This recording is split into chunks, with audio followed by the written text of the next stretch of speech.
Hello everyone, welcome back to SN academy. Guys, आज हम cover करने वाले हैं कुछ इंपॉर्टेंट टॉपिक जो हमारे बच गए हैं पेपर 1 की यूनिट फर्स्ट यानी टीचिंग एप्टीट्यूड के। ठीक है, तो आज उन इंपॉर्टेंट टॉपिक को कवर करेंगे जो आपके एग्जाम पॉइंट ऑफ व्यू से इंपॉर्टेंट है बट सिलेबस में आपको गिवन है नहीं। ठीक है, तो अब तक हमारी पेपर 1 की यूनिट सेकेंड, फोर्थ और जो 6th यूनिट है हमारी वो कंप्लीट हो चुकी है गाइस। ठीक है, और अभी चल रही है हमारी यूनिट फर्स्ट वाली। ठीक है, इसके बाद एमसीक्यू कवर करने वाले हैं। तो ये जो चारों यूनिट हैं इनकी मैंने अलग से प्लेलिस्ट बना के रखी है जिसका लिंक मैं नीचे डिस्क्रिप्शन में भी डाला हुआ है। ठीक है, तो यहाँ से आप इनकी सारी वीडियोस को रेफर कर सकते हो। गाइस, चैनल को सब्सक्राइब कर दो अगर किया नहीं है, और बेल आइकन को प्रेस कर दो, वीडियोस के नोटिफिकेशन टाइम टू टाइम मिलेंगे। और सब्सक्राइब क्यों करना है? क्योंकि एसएन एकेडमी आपको प्रोवाइड करवा रहा है बिल्कुल फ्री में यूजीसी नेट पेपर 1 की क्लासेस। ठीक है, अब स्टार्ट करते हैं कि वो कौन से इंपॉर्टेंट टॉपिक हैं। सो गाइज, वो इम्पोर्टेंट टॉपिक हैं हमारे, एक तो हो गया लर्निंग डिसेबिलिटीज़। ठीक है, इसके अलग अलग टाइप आ जाते हैं एग्जाम में कई बार। देन बहुत सारी थ्योरीज और उनके ऑथर्स भी आ जाते हैं एग्जाम में। Type of listening, type of thinkers, इनमें से भी क्वेश्चन आया हुआ है। और इसके अलावा भी कुछ इंपॉर्टेंट कंसेप्ट हैं जिनके बारे में आज हम डिस्कस करने वाले हैं। ठीक है, सबसे पहले डिस्कस करते हैं गाइज लर्निंग डिसेबिलिटीज़ क्या होती हैं। जब स्टूडेंट्स को लर्न करने में कुछ प्रॉब्लम आ रही है, ठीक है, वो प्रॉब्लम कई तरीके की हो सकती है, तो इसलिए हमने इसको डिवाइड कर दिया 10 तरीके से। ठीक है, 10 टाइप में इसको डिवाइड किया। सो गाइस, सबसे पहली जो लर्निंग डिसेबिलिटी है वो है डिसलेक्सिया।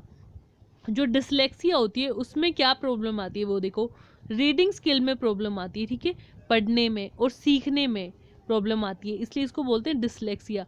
आपने वो मूवी देखी होगी तारे ज़मीन पे, तो उसमें वो उल्टा लिखता है ना वो बच्चा, तो उसी प्रॉब्लम को हम डिसलेक्सिया बोलते हैं क्योंकि उसमें रीडिंग में और लर्निंग में प्रॉब्लम आती है। ठीक है, नेक्स्ट है डिसग्राफिया। ग्राफिया, इसको याद रख सकते हैं, ग्राफिया को हैंड राइटिंग से। ठीक है, ग्राफ यानी हैंड राइटिंग, तो जब लिखने में प्रॉब्लम होती है स्टूडेंट को, ठीक है, तो उसको हम बोलते हैं डिसग्राफिया।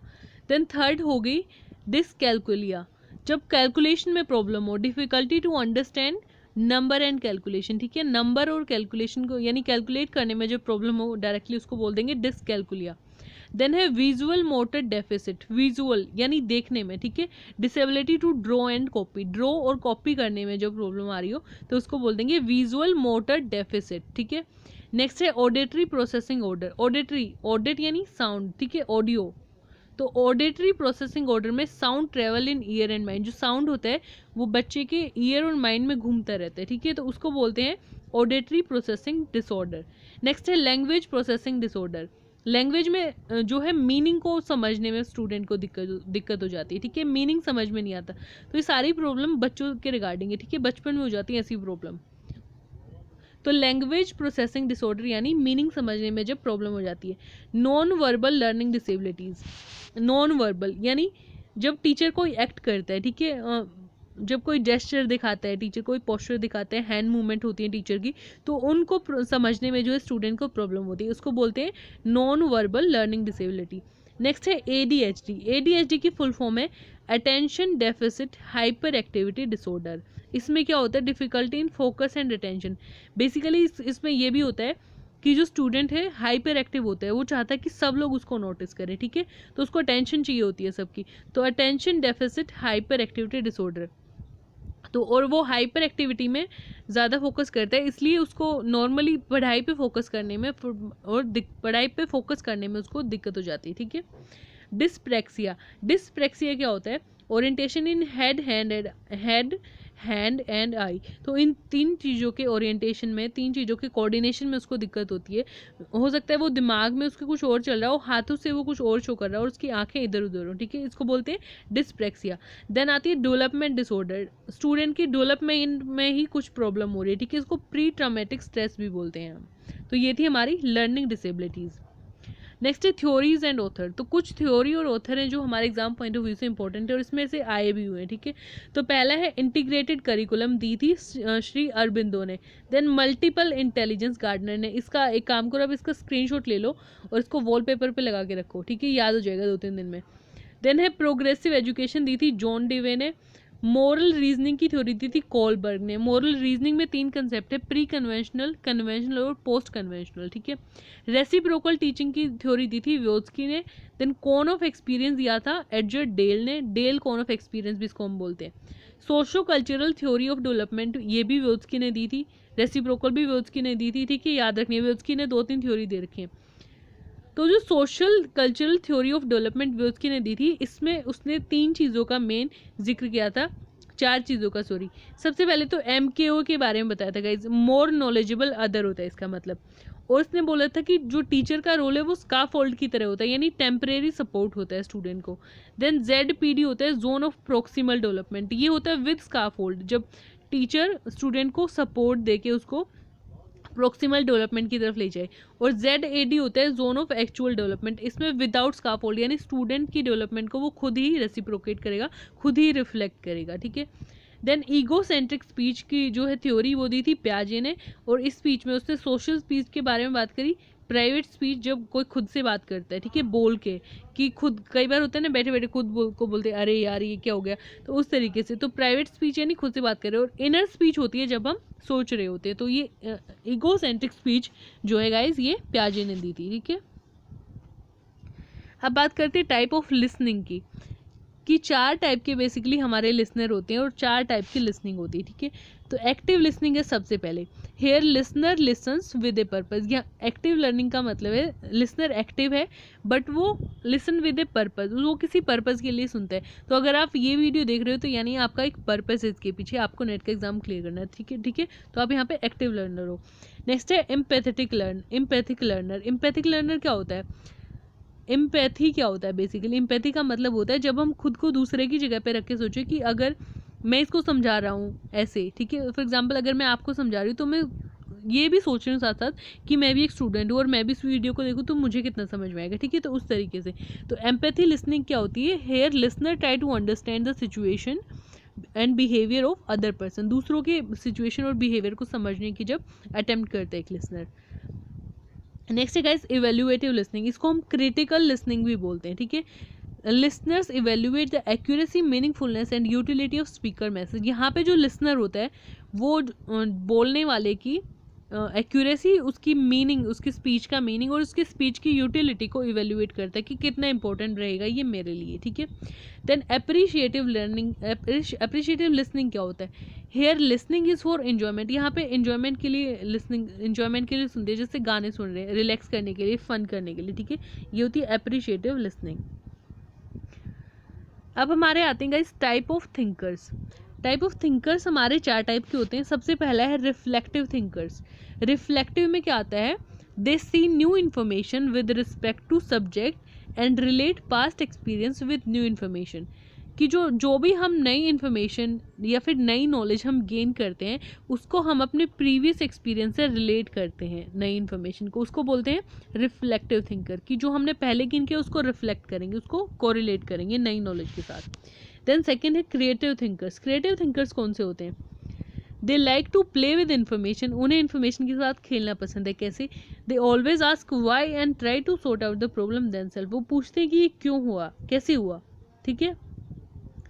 और जो भी प्रॉब्लम होती है उसको खुद से सॉल्व करने की कोशिश करते हैं, इसलिए उनको क्रिएटिव थिंकर बोलते हैं। क्यों? क्योंकि वो खुद अपनी प्रॉब्लम सॉल्व करने की कोशिश करते हैं। नेक्स्ट है प्रैक्टिकल थिंकर। प्रैक्टिकल थिंकर कौन से होते हैं? They look for factual information, factual information के पीछे भागते हैं वो, ठीक है, यानी उन्हें फैक्ट चाहिए हर चीज़ के पीछे का। And find efficient way of doing work, और इस तरीके से वो कोई काम करने का बहुत ही एफिशिएंट तरीका निकाल लेते हैं, ठीक है। These type of listener are not satisfied until they apply their own solution to problem. इन्हें जब तक सेटिस्फेक्शन नहीं मिलती है जब तक ये उस प्रॉब्लम पे खुद की बनाई हुई सॉल्यूशन अप्लाई ना कर दे, इसलिए इनको प्रैक्टिकल थिंकर बोलते हैं, ठीक है। लास्ट है conceptual thinker. Type of thinker का लास्ट है conceptual thinker. They see big picture that how things work and also want to know related concept that are not part of the syllabus. Conceptual यानी उन्हें हर concept का पता करना है। अगर मैं उनको पढ़ा रही हूँ थिंकर तो उन्हें थिंकर के अलावा और भी बहुत सारी चीज़ें जाननी होती हैं, ठीक है। हर कंसेप्ट चाहे वो हमारे सिलेबस में है या नहीं, बट उनको हर कंसेप्ट, हर रिलेटेड कंसेप्ट उनको जानना होता है, इसलिए उनको बोलते हैं हम कॉन्सेप्चुअल थिंकर्स। अब कुछ और इम्पोर्टेंट कंसेप्ट है गाइस हमारे जो आ सकते हैं एग्जाम में। सबसे पहले सेल्फ डायरेक्टेड लर्नर कौन से होते हैं? जो खुद को खुद ही डायरेक्ट करते हैं। तो एंड्रागोजिकल लर्निंग के थ्रू वो काम करते हैं। सबसे पहली बात तो एंड्रागोजिकल लर्निंग यानी जो एडल्ट लर्निंग होती है, और इसके अलावा इसको मेटाकोग्निशन भी बोलते हैं, जब हम अपनी लर्निंग को खुद अपने पेज के अकॉर्डिंग मेंटेन करके चलें, ठीक है। नेक्स्ट है dynamic study environment. Dynamic study environment क्या होती है कि इस नॉर्मल स्टडी इन्वायरमेंट हो गया जो हमारा क्लासरूम वाला इन्वायरमेंट, उसको ही हम डायनेमिक स्टडी इन्वायरमेंट बोलते हैं, ठीक है। अब जैसे टीचर हो गया और स्टूडेंट हो गया, तो टीचर इंडिपेंडेंट होता है और स्टूडेंट डिपेंडेंट होता है टीचर के ऊपर, इसी को हम डायनेमिक इन्वायरमेंट बोल देते हैं। Open and independent classroom environment, ये होता है रिफ्लेक्टिव लेवल पे जब हम थीसिस लिखते हैं यानी, ठीक है। तो वहाँ पे ओपन और इंडिपेंडेंट क्लासरूम होता है, जो स्टूडेंट होता है यानी लर्नर होता है वो अपने अकॉर्डिंग ही सारा काम करता है। नेक्स्ट है लर्निंग बाय डूइंग। अब देखो, अगर आपने बीएड करी है तो आपने करे होंगे नेचुरलिज्म, आइडियलिज्म, रियलिज्म, प्रैग्मेटिज्म, ठीक है। तो ये 4 इज्म होते हैं हमारे, इज्म यानी आईएसएम जिनके बाद में लगता है, ठीक है। तो जो प्रैग्मेटिज्म होता है गाइज, वो एक्शन से रिलेटेड है, लर्निंग बाय डूइंग, जब हम करके सीखते हैं, ठीक है, उसको प्रैग्मेटिज्म बोलते हैं।